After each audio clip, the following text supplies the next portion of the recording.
Bonjour, je me réjouis de revenir vers vous après avoir délaissé un petit peu les réseaux pour vous transmettre une information importante. C'est l'ouverture du sommet de la résilience qui a ouvert ses portes. Il est encore temps de s'inscrire pour bénéficier d'une pléiade d'intervenants, tous aussi experts et inspirants les uns que les autres, dans des domaines extrêmement divers, au point de vue de l'état d'esprit, de l'habitat, de la consommation d'énergie, de la santé, de la nourriture, de la permaculture, autant de domaines très inspirants pour nous aider tous à construire ce qu'on appelle le monde de demain, qui est le monde toujours d'ici et maintenant, parce qu'on a vécu quand même des bouleversements extrêmement importants. On se rend bien compte qu'il y a un changement de paradigme, qu'il nous faut tous penser autrement, se nourrir autrement, vivre autrement,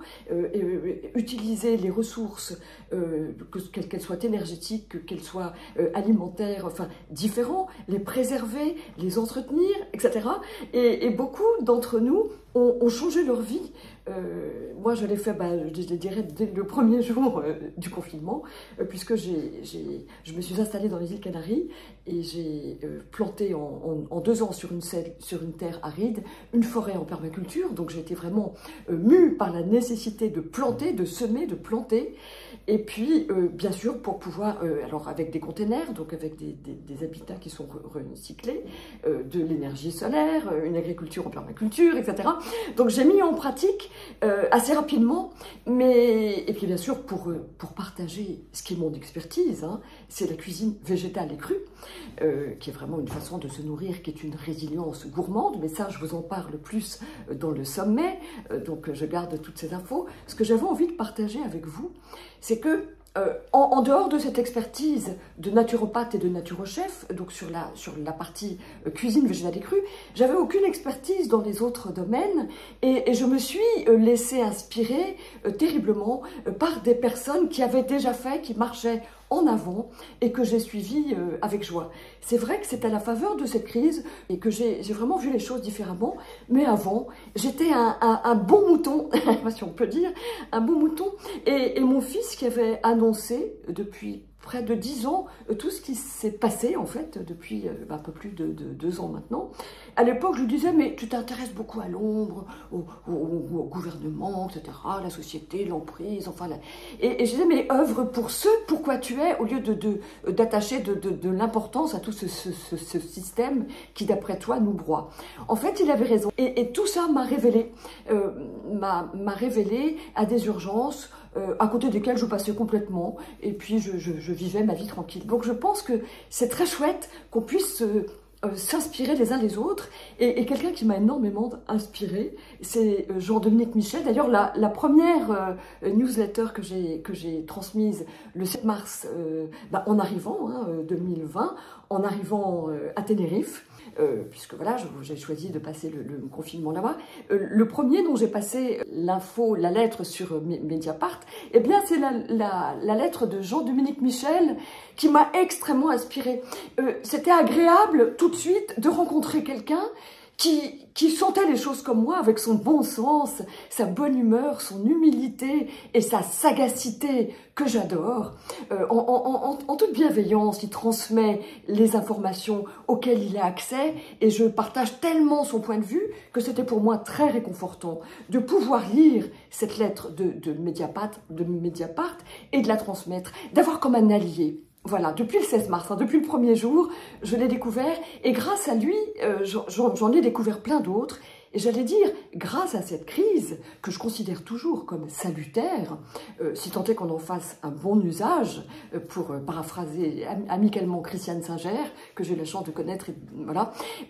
eh bien, cette crise est salutaire puisqu'elle nous fait changer notre vie dans cette perspective de partage des ressources et de vie différente. On ne peut plus commettre les mêmes erreurs qu'avant, et parce qu'on ne pouvait plus le dire, on ne peut plus dire on ne savait pas. Parce que maintenant on sait, grâce à Internet, grâce à ces partages d'informations sur les réseaux, qui sont à la fois, bien sûr, une épine dans notre pied, mais aussi une façon de pouvoir relationner entre nous et de pouvoir, c'est vrai, collaborer, le mot est fort, à ce nouveau monde, à ce monde qu'on a envie de construire dans le partage des ressources, dans la bienveillance, dans la solidarité et dans et en rendant, enfin c'est ce qui est ma partie à moi, puisque je suis vraiment très concernée par l'alimentation végétale et crue et la permaculture, donc rendre hommage à notre terre pour en bien user les ressources et à cette terre vraiment moi que j'adore et avec laquelle je suis véritablement en intimité sur la terre que j'ai reconstruite et qui était un sol aride et que j'ai vraiment valorisé pour être en intimité avec cette nature à laquelle je rends hommage, je dirais, à chaque recette. Chaque recette, c'est pour moi un chant d'amour, une partition avec toutes la plus harmonieuse enfin, possible pour rendre hommage à cette végétation, à cette terre qui nous nourrit et qu'on a piétiné de façon très irrespectueuse. Mais voilà, tout se transforme, les mentalités changent, les esprits s'ouvrent et vraiment, encore une fois, à la faveur de cette crise, je reste totalement optimiste et je l'ai toujours été parce que je sais que l'ombre est toujours au service de la lumière et qu'il nous a fallu, parfois, parce que notre conscience a besoin de contraste, tous ces clairs-obscurs, pour mettre en valeur des routes plus vertueuses. Ma conférence atelier sera sur la résilience gourmande pour une nourriture végétale et crue salutaire. Voilà. Et pour inviter la santé, au lieu que d'éviter la maladie, de convoquer la santé, de l'inviter et d'avoir une relation amicale avec elle. Pour participer, apporter ma participation à ce sommet de la résilience organisé par l'Oasis des Trois Chênes et Muriel Lequien que je salue pour sa grande générosité et sa capacité à fédérer des personnalités aussi inspirantes, parmi lesquelles Philippe Guillemant, Jean-Dominique Michel, Perrine Hervé-Gruyère avec qui j'ai eu la chance d'apprendre la permaculture, Amy Webster aussi qui vous parlera d'alimentation vivante, Loïc Plisson, Aurélie Jouan, Aurélie Valta, voilà beaucoup de gens très, très inspirés qui parleront aussi de nourriture et puis de permaculture et de tous les domaines d'expression de façon théorique et en même temps concrète pour pouvoir co-créer tous ensemble dans la bienveillance et la solidarité le monde dans lequel nous aimerions vivre.